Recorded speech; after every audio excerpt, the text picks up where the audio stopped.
SOT 32M.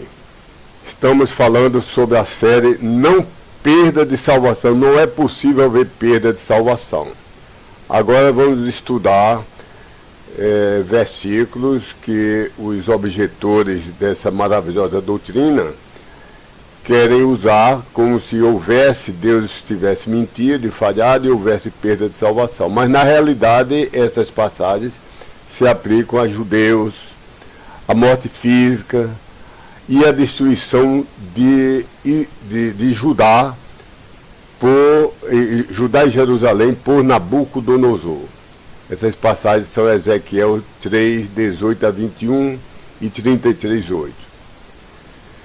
De mais de 114 versículos claros e explícitos, já provamos que ao menos aos verdadeiros crentes dessa dispensação de assembleias locais, plenamente estabelecidas, não de tradição, assembleias de convertidos gentios, Deus garantiu que uma vez salvo, uma vez que a pessoa creu e por ele foi salvo, sempre estará salvo, porque é preservado pelo poder e fidelidade de Deus.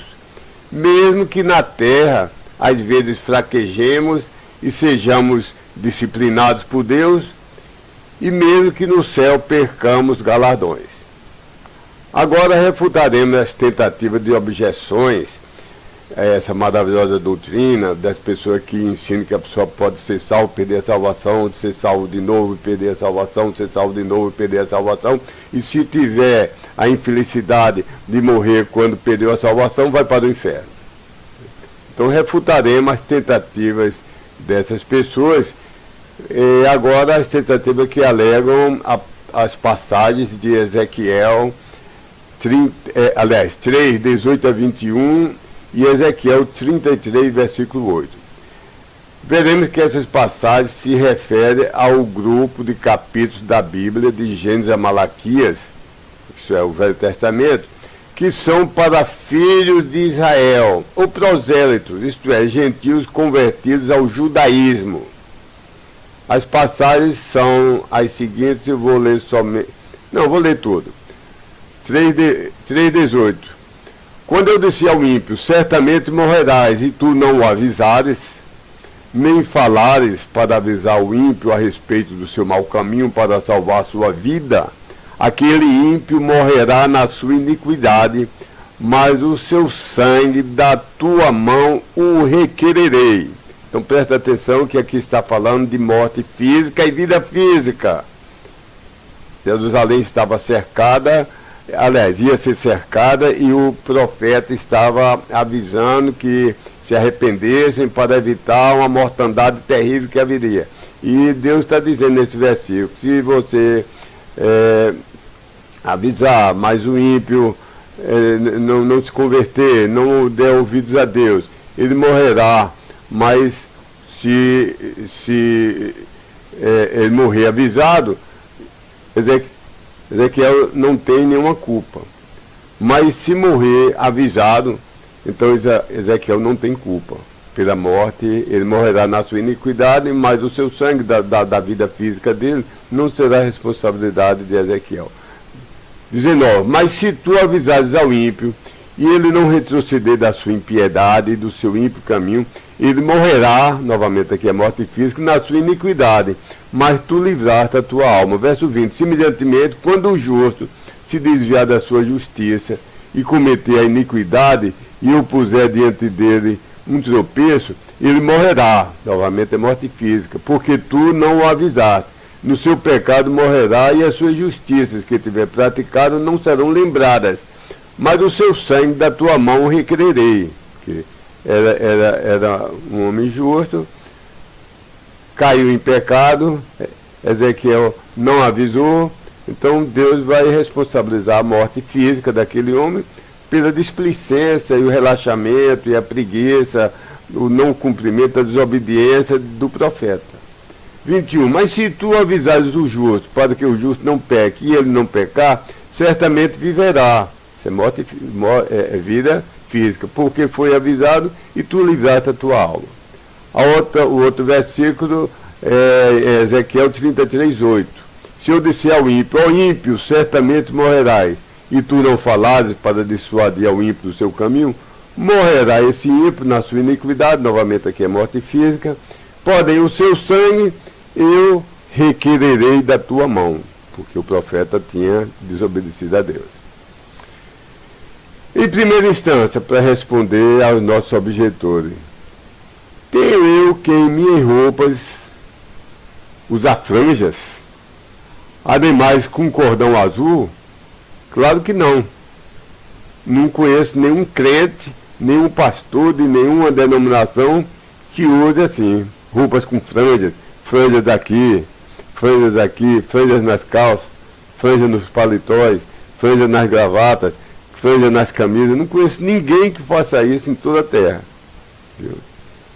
Mas o judeu tinha que fazer isso. Viu? Foi somente essa ordem, nós reconhecemos que foi somente para os filhos de Israel. Está em Número 15:38. A Bíblia não é sempre dirigida ao mesmo povo, na mesma época, para fazer exatamente a mesma coisa. Nem sempre. Outra pergunta que eu faço para lhe despertar. Foi feita uma pergunta: que me é necessário fazer a fim de que eu seja salvo? Foi feito isso 2 vezes, como está registrado na Bíblia. Você já notou quão diferente foi a resposta de Cristo quando o jovem rico de Marcos 10, versículos 17 e 19 fez essa pergunta? Cristo respondeu: os mandamentos tens tu conhecido, cumpre os mandamentos. Mas a resposta de Paulo e Silas ao carcereiro, em Atos 16, 30 e 31, a mesma pergunta. E a resposta: o que é que eu faço para ser salvo? Crê tu sobre o Senhor Jesus Cristo, e tu serás salvo. Portanto, sim, toda e cada escritura, cada palavra, cada letra, cada acento, cada vírgula é dada por assopro de Deus e é proveitosa, etc. Segundo Timóteo 3,16. Mas são somente Romanos a Filemon, desde a Epístola ao Romano até a Epístola a Filemon, são somente esses livros que foram expressamente escritos, endereçados para assembleias locais neotestamentárias de convertidos gentios ou para os seus pastores ou crentes dessas igrejas. Outras passagens não foram endereçadas a nós. Quando esses livros de Romano a Filemon falam sobre os salvos da dispensação das igrejas, então sempre o que é dito ali se aplica a nós. Portanto, sempre que há uma aparente contradição, aparente, entre um verso de Romano a Filemon e outro verso das demais partes da Bíblia, particularmente ao falarmos sobre a salvação, tudo fica fácil e imediatamente resolvido se ambos os contextos nos dão permissão, como aqui, para interpretarmos assim. O versículo, que parece contraditório, os dois estão se chocando, mas o versículo em Romano a Filemon se aplica diretamente a nós. Quando você lê passagens de Romano a Filemon que dão certeza absoluta de salvação. Por exemplo, quando Paulo diz: eu sei em quem tenho crido, e estou certo que é poderoso para guardar o meu depósito até aquele dia. Quando ele diz que nós estamos selados no Espírito Santo. Quando ele nos assegura que nenhuma criatura poderá nos afastar do amor de Deus. Então, esses versos podem se aplicar a nós, os crentes dessa dispensação de assembleias locais plenamente estabelecidas, não em transição de convertido gentil. E outro verso, lá em Gênesis, lá em Ezequiel, lá em qualquer passagem do Velho Testamento, ou nas epístolas que vêm depois de Filemon, em Hebreus, em Judas, etc. Outro verso que aparentemente contradiz o que está sobre a salvação entre Romano e Filemon, se aplica a outras pessoas de outras dispensações. Então, não há contradição. Então, essas 2 passagens que aqui você me trouxe não tratam dos salvos dessa atual dispensação de assembleias locais plenamente estabelecidas, não em transição, de convertido gentil. Portanto, as alegações nem sequer merecem começar a serem consideradas. É como se eu tivesse um filho e fosse ser tratado e alguém dissesse: olha, esse remédio é bom para plantas que têm essa doença. Meu filho não é planta e ele não tem essa doença. Ele está com o pé machucado, você está traindo um remédio que serve para fungo nas folhas dos mamoeiros. Então isso não nem merece começar a ser considerado. Então, mesmo se a salvação no Velho Testamento pudesse ser perdida, mesmo se, não pode. Mas eu não quero nem considerar isso, porque não se aplica. Pense bem, entende que isso obedece à lógica. A lógica exige isso. Não estou fazendo aqui com prepotência, não estou falando por covardia, mas o que eu estou afirmando é que na dispensação das igrejas locais, como a nossa salvação é garantida e preservada por Deus e não pode ser perdida em situação nenhuma, por motivo nenhum. Porque Deus que jurou e prometeu, deu sua palavra, que Ele é quem preserva. Se falhar, Ele nos castiga severamente, muito dolorosamente. Perdemos galardões, vamos entrar no céu envergonhados, mas vamos entrar no céu porque foi Deus que garantiu. O que se passa nas outras dispensações, eu poderia falar, mas não quero falar agora porque não vem ao caso. Em segunda instância, se você não quiser considerar isso aqui, vamos para uma segunda instância. Bem, eu posso lhe escrever mais de 114 versos, onde o próprio Deus fez escrever explicitamente, usando as exatas palavras que eu vou dizer, que eu tirei da Bíblia. Do lado da condição única de sua regra quanto à salvação, ele fez escrever palavras como crê tu, recebe tu, se creres e confessares, se te arrependeres e creres.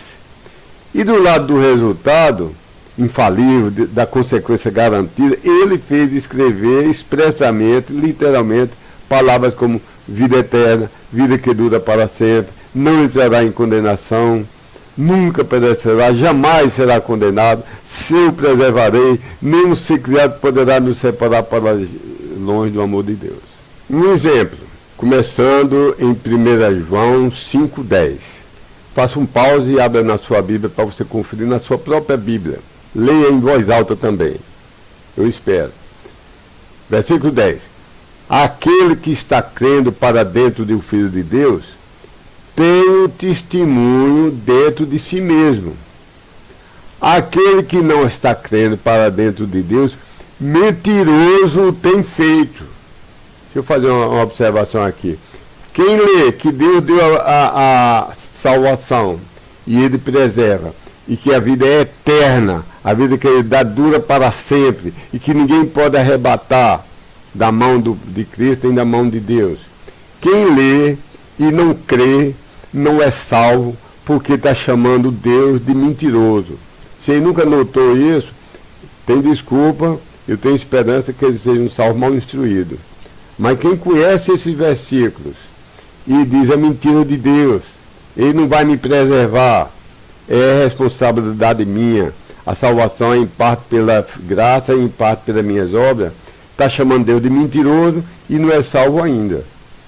Não estou querendo ofender, mas estou lhe dizendo a verdade. Porque a Bíblia diz, aquele que não está crendo, crê em cada palavra da Bíblia.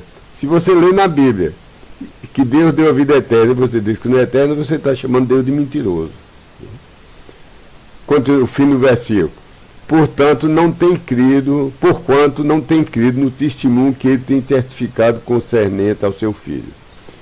Verso 11. E este é o testemunho que Deus dá, que a vida eterna nos deu Deus. Vou repetir. Este é o testemunho que a vida eterna significa que dura para sempre, nunca termina em hipótese nenhuma. A vida eterna nos deu, não é emprestou, não é alugou, não tem condições aqui. Nos deu Deus e essa vida no seu Filho está. Versículo 12. Aquele que está tendo o Filho tem a vida. Isso é a vida eterna. E aquele que não está tendo o Filho de Deus, a vida não tem. Verso 13. Estas coisas escrevi a vós outros, os que estáis crendo para dentro do nome do Filho de Deus, a fim de que tenhais sabido que a vida eterna vós tendes. todo esse livro de 1 João foi feito para que quem creu, olha, diz, a fim de que tenhais sabido que a vida eterna vos tende. Não pode ser mais claro do que isso. Continuando. E a fim de que criais para dentro do nome de o Filho de Deus. 1 João 5, de 10 a 13. Esse foi um dos exemplos. Tem 114 que eu já mandei por escrito. Agora, para você provar o contrário disso, o ônus é seu. Eu estou apresentando o que a Bíblia diz. Estou crendo no que a Bíblia diz. Que pelo menos para nós da dispensação das igrejas, ele promete que ele é quem preserva a salvação e ela é eterna, não pode ser perdida. Se você quer chamar Deus de mentiroso e dizer que a Bíblia tem contradição, e que ele também diz que a salvação pode ser dada, tomada,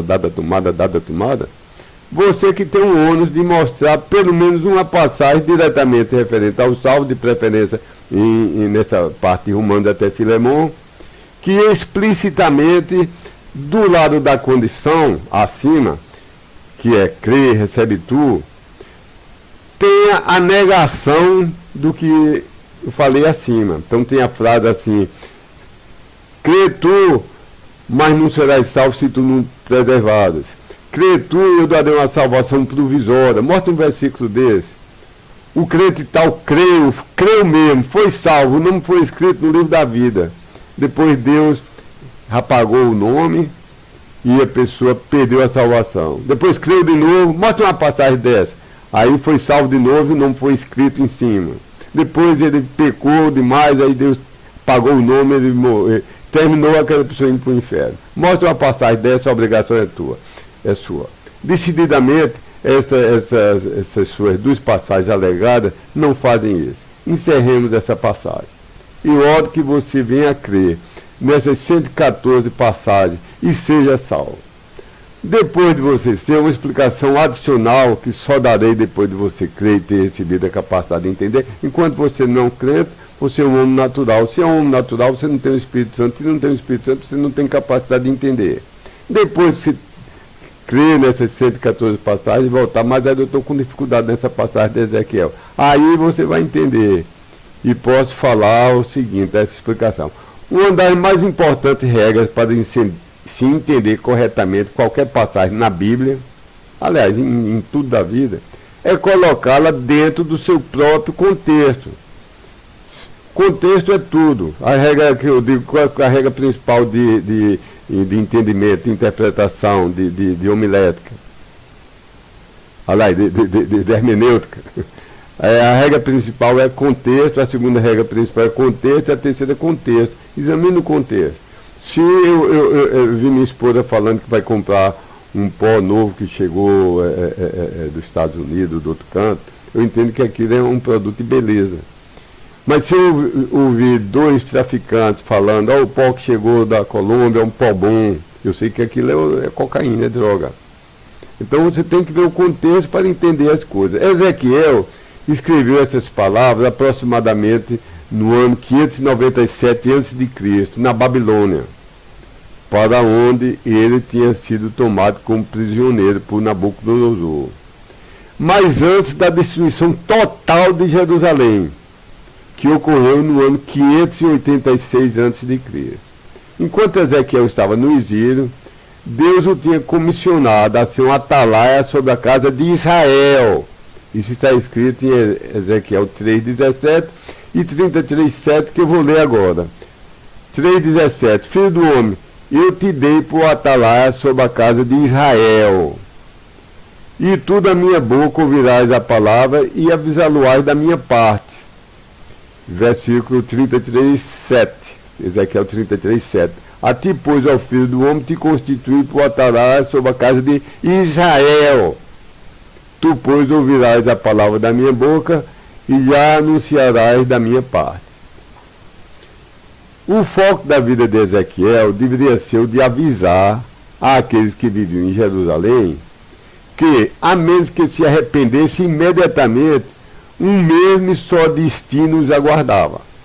Ezequiel estava avisando que, se não se arrependesse, todos sofreriam um mesmo e só destino.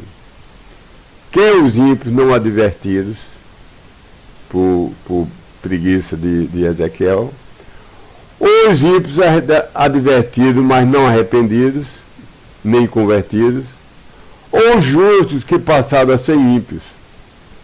Qualquer homem desses três grupos, a Bíblia diz, morrerá na sua iniquidade.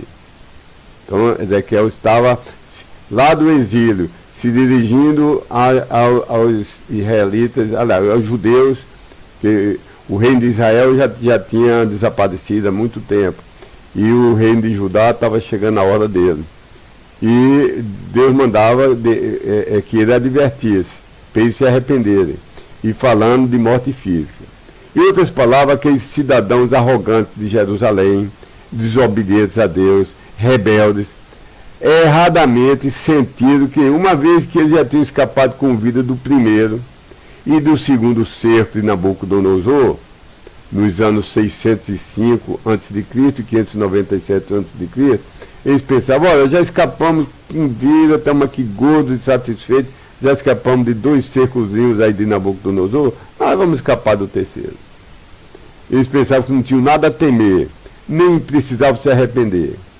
Mas após um terceiro e crudelíssimo, cruel demais, cerco de 2 anos e meio, aí Nabucodonosor, como ele diz aqui popularmente, botou para quebrar, mandou um exército invencível, cercou a cidade, não entrava comida, não entrava água, eles tinham muitas provisões, mas não tinham comida para 2 anos e meio. Então, depois de 2 anos e meio, morreram de fome ou pela espada 1,5 milhão de judeus. Isso é quase a população toda. Segundo o historiador Flávio Joséfos. E tudo de qualquer valor de Jerusalém do tempo foi tomado e levado para a Babilônia. Todo objeto de ouro, de prata, de cobre e jarros preciosos entraram nas casas, derrubaram as casas, derrubaram o templo, foi tudo destruído, a cidade virou um monte de ruína e foi completamente destruída. E dos poucos sobreviventes, a maioria da elite, que os nobres, os bem-educados, os mais bonitos e físico melhor, os jovens, foram levados em cativeiro para a Babilônia. Então talvez a população fosse de 1,2 milhões de pessoas, 1,1 milhão morreu de fome. É a morte terrível, morrer de fome. Você pesar 70 quilos, passar a pesar 69, 68, chegar a 40, 39 e morrer só a pele e o osso. E de sede. E outros foram mortos à espada. E só um punhado dos melhores jovens foi levado em cativeiro para a Babilônia. Então o assunto todo aqui é morte física ou salvação da vida física. Ou uma coisa ou outra. Obedecer a Deus podia preservar a vida dele, se não levado em cativeiro sem perder a vida. E se não obedecesse, sofreria a morte física e a destruição de toda a cidade. Então está explicado, meu amigo. Não quer você se humilhar, se arrepender, pedir perdão a Deus por nunca ter crido nos 14 versos que eu citei de cor num dessas aulas, nem dos outros 100 que eu lhe dei por escrito, em papel, que falam expressamente que Deus preserva a salvação, que ela é eterna. Não quer você que descrê nessas promessas, agora mesmo recolher-se alguns instantes, reconhecer-se e arrepender do seu pecado, da sua natureza pecaminosa, e depositar sua fé do modo e fé bíblica, no Cristo verdadeiro, que é o Cristo verdadeiro da Bíblia. Em cada palavra de Gênesis 1, Apocalipse 22, tudo levando o seu contexto e diferenciando na sua dispensação, é claro. Não quer você recebê-lo, receber a Cristo em totalidade, exclusivamente, sem auxílio de Maria, sem auxílio de obra, sem auxílio de sacramento, sem auxílio da igreja, recebê-lo como seu Salvador único e todo suficiente, exclusivo, só Ele é seu Salvador, seu Senhor, dono, controlador único, total, seu Deus altíssimo, seu Deus infalível, preservador da salvação de todos que creram biblicamente. Eu oro que você faça isso, meu amigo. Deus abençoe, que você possa ser um crente, ser salvo e ter certeza de salvação.